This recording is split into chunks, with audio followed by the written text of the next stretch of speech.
We had a 2-day pack scheduled, today being the second day. Yesterday was day 1. It did not happen. The movers are supposed to be here between 9 and 10.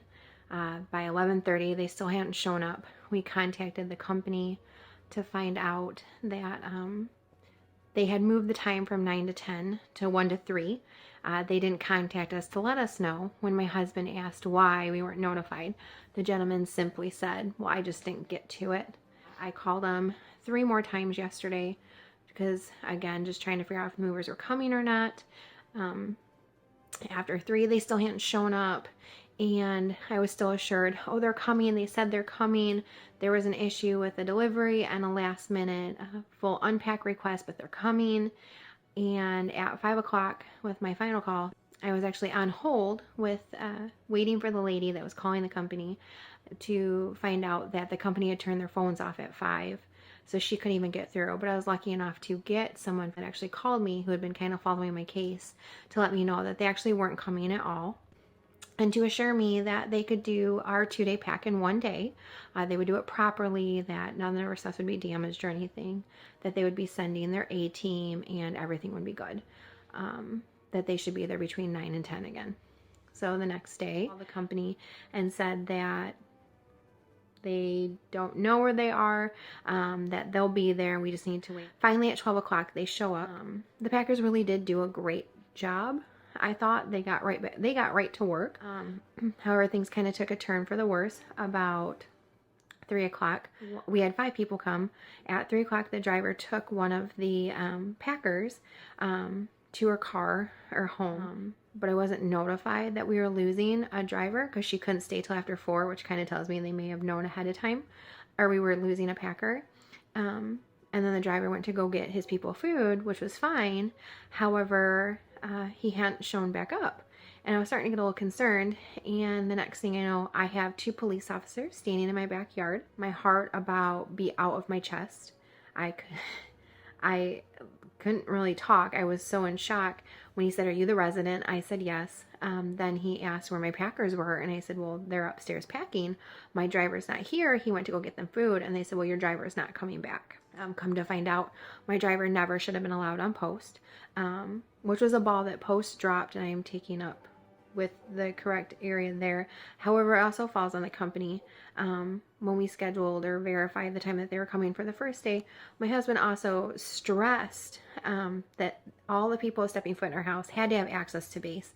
It's a safety issue for our family. It's a safety issue for everyone on base. And they assured me everything was going to be fine, that they do background checks, no problem. So we find out that our driver can't come back. Our A-team that we were given to make up for no packing yesterday, 2 of those people don't even work for the company. Only 1 of the 3 people still in my house had a valid driver's license. So the police officers said that they would come back to pick them up so they could go get their stuff and get on their way. At that point, they said they were done for the day. I also found out that they didn't bring enough material because the driver said they didn't need anything else, but they didn't even have enough material to finish our house for packing in this 1 day that they said they were going to do. Due to the issues with the driver and then losing our other person, we only ended up with a 5-hour pack today. Again, I'm assured that everything will be fine. They're going to get it all done. It's going to be done properly. But with all the assurance that's happened the past 2 days and what's come from it, it's pretty hard to believe. It's actually been pretty frustrating and a big emotional roller coaster. The communication's just not happening, and I don't feel that it's right. That companies are able to do this. It's not professional by any means.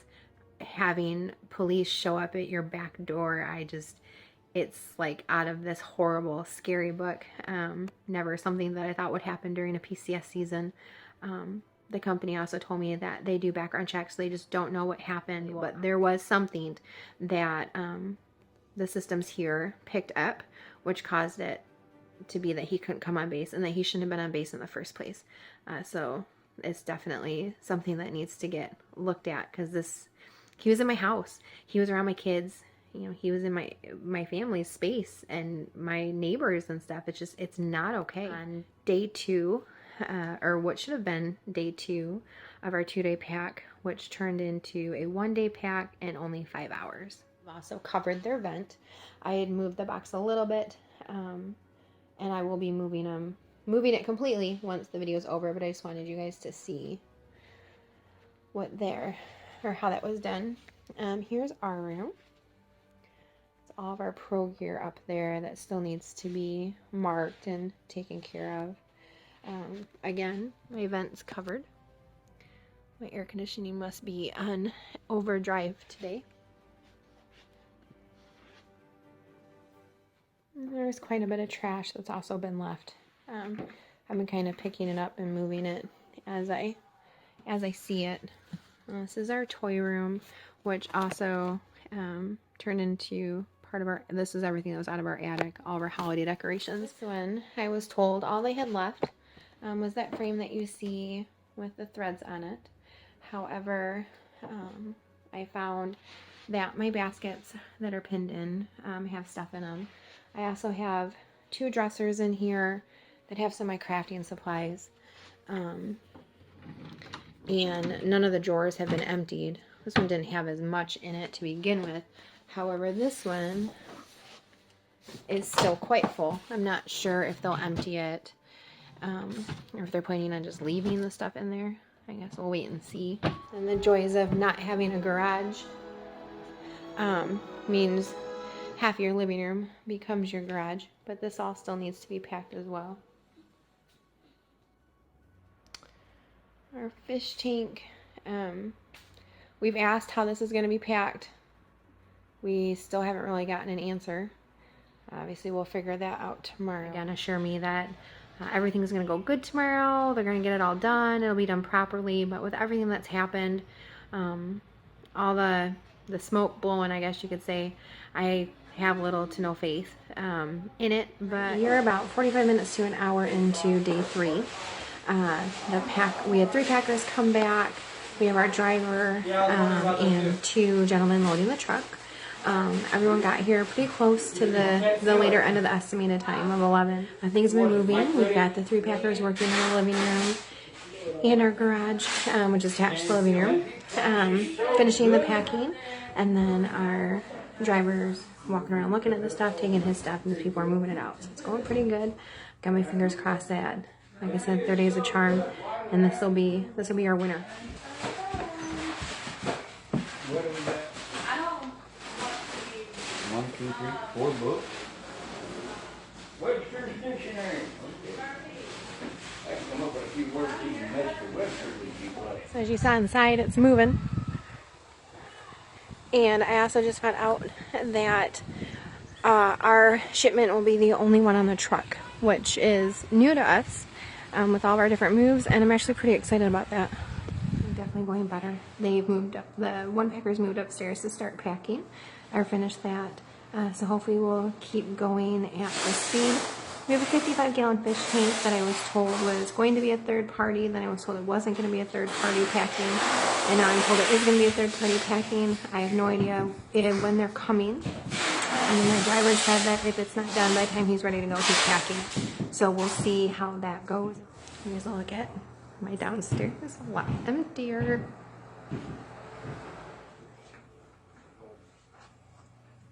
I haven't gotten in there yet. There's been a little bit more progress in here. Not the best way to treat a pain. But there's still quite a bit in here to do too.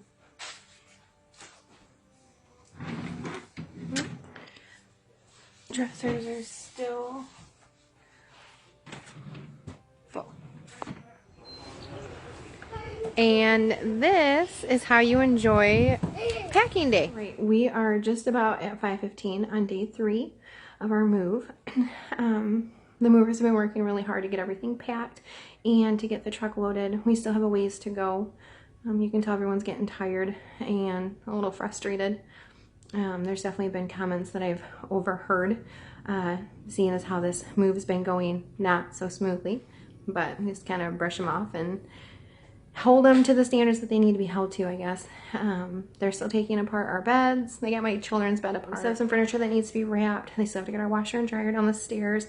They still have to pack our shed. My husband has a motorcycle that somehow needs to end up on the truck. We have a 55-gallon fish tank that needs to be prepped and put on the truck. They've been going at it for almost 6 hours. It's been a long day, and it looks like we still have quite a long night ahead of us. It still hasn't even been inventoried, I don't think.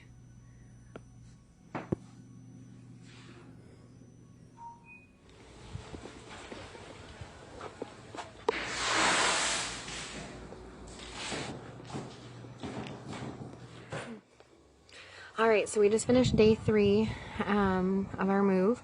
That should have, again, just been that pack out. I know a lot of the crew had to do a lot of extra work that they weren't planning on doing, which added to quite a bit of stress for them. I could feel it. I could feel that tension. I did end up buying pizza from Little Caesars for everybody, and I know that that food, I think, kind of brought spirits back up. As you can see, my loving husband in the background making this 10 times more difficult for me. On the truck, well, actually not everything.